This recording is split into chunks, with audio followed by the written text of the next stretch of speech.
Hey guys, welcome back to another episode of All About You. In today's video, I am going to go over a really awesome Broly deck profile.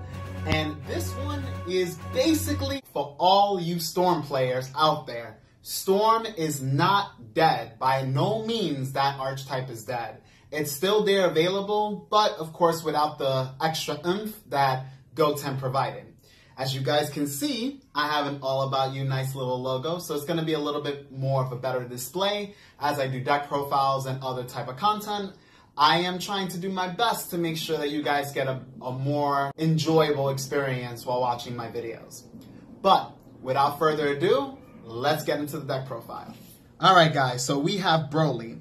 Now this leader, again, when you attack, you pick up a life and you draw a card. When you awaken, what's great about him is you can untap 2 of your energy and then you flip him over. Auto, when you attack, you draw a card. Now he has a nice active main effect where you can place one of your opponent's battle cards into rest mode. And then lastly, which is what makes this leader a powerhouse, activate main once per turn. You can restand any card on your side of the board and put it in active mode. And by doing so, you have to just take a life. So you take a life, you +1 in hand, and you can bounce an energy from rest mode into active mode, a battle card, a field card, or even your leader card. So I'm going to go over some combinations you can do, and we'll get on with it. So starting off, we run for Gine, Family of Justice. She's your typical blocker. She works very well with the Bardock battle card, which is pretty much our ace in the hole right here. So she pretty much comes out for free as long as you control this Bardock or the 8 Bardock that we run in the deck. As you guys know, he's the most infamous and iconic card that's been dominating the scene for a while. You can swap for free. When he comes into play, you take a life. And then the best part about him is that he has a really, really good swap effect. For our targets, since a lot of people are like, oh no, Storm is dead, we run for Caring Mother Videl. Now, she has always been good, but a lot of people really got greedy, which means that they wanted Goten to attack, have a 10k that can look at the top 3 and net a card and add it to their hand. She doesn't do all that. What she can do is she can pump up one of your battle cards by 5k and you draw a card, which is pretty awesome nonetheless. Then for our last swap target is our dependable Dynasty Son Goku. He is still a very strong card in the format. His ability is for 2 yellow, you can swap into a 3-drop Goku's Lineage, which will be this card. Unfortunately, we don't have the card, but this is Power Charge Bardock. That is the 3-drop that came out in one of the starter decks. So obviously, this is a proxy, but what this card does is when he attacks, you can choose to either draw a card or you can give him double strike. He's a 15k 3-drop battle card. And what's really great is he's Shugeshable. Yes, guys, I said it. We will be running that card in the deck. For our next card, we're running 3 Son Goku. He is a huge beat stick. 30k, we are running 3 Bardock, Will of Iron. This guy is very good because when we play this Bardock, you can get a lot of value. For one, you can play him, take a life, whatever cards you have on the board, such as, let's say, your leader, you attack with your leader, you use his ability, you take a life, you draw a card, and then you can combo this guy.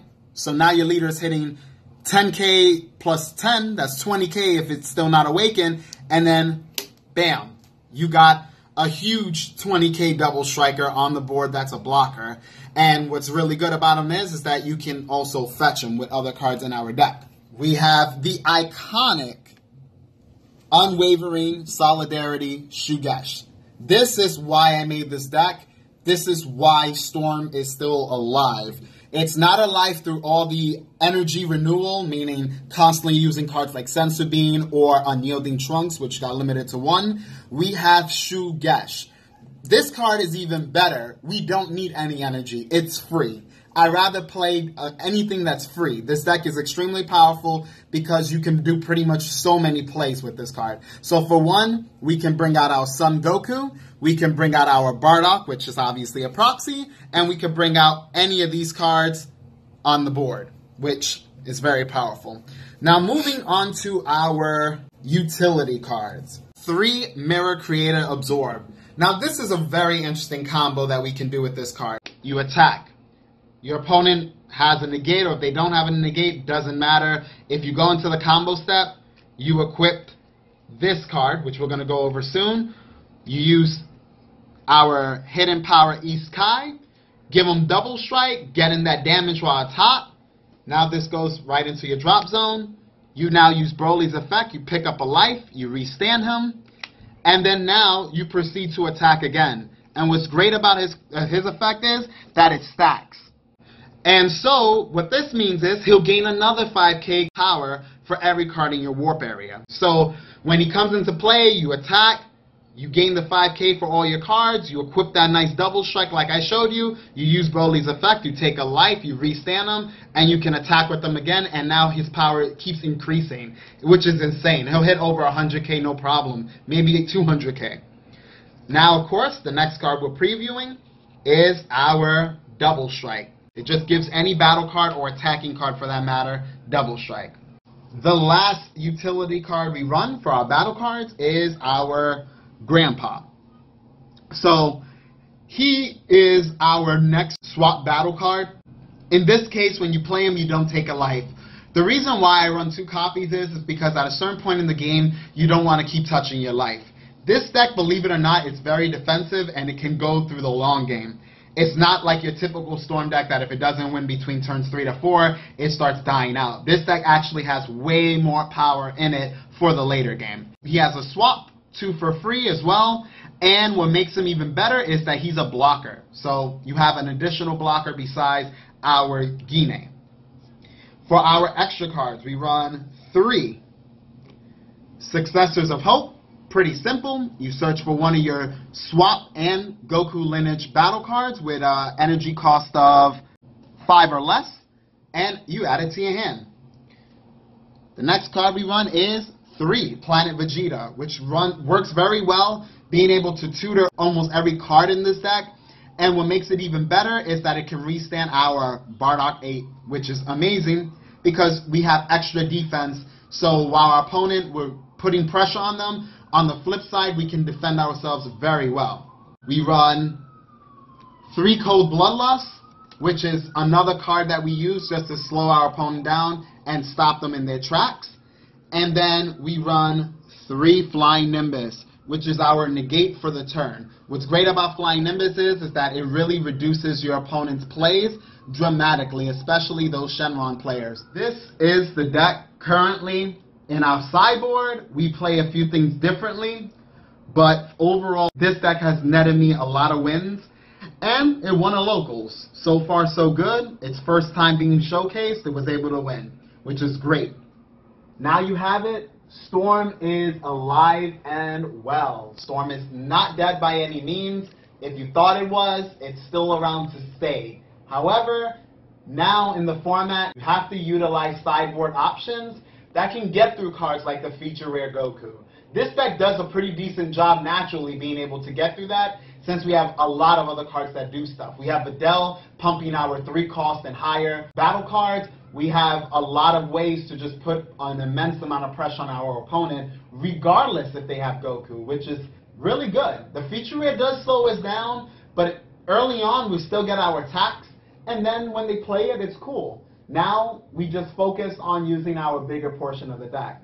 It's a great deck for learning how to play the game if you're new, but if you're very competitive, this is something that you want to pick up. You want to be able to use this, take it to your locals, or take it to a major event. Just make sure that you build and fine-tune your sideboard so that you can deal with the format. Other cards that I personally sideboard are cards like Explosive Kid Son Goku. He is phenomenal. That card, if you're not playing against someone that's running heavy Cronoa on you, you're able to Shugesh him into play, pop one of the attacking cards, and still have a blocker available that has barrier. So these are fundamental cards that could help you in certain matchups. Don't be afraid of Cronoa. A lot of players said, oh, I'm not going to run Shugesh because that easily stops my deck. Well, guess what? First of all, most likely people will not be running that card name board. So that's one game that you get to do whatever you need to do with your deck. Game 2 and 3, you play strategic. You make sure you awaken quickly so that you could put in place some major threats on the board. That's how you do it. And then you have tons of blockers. As you can see, this deck has tons of blockers, negate. It's very defensive, so it can weather pretty much any other storm.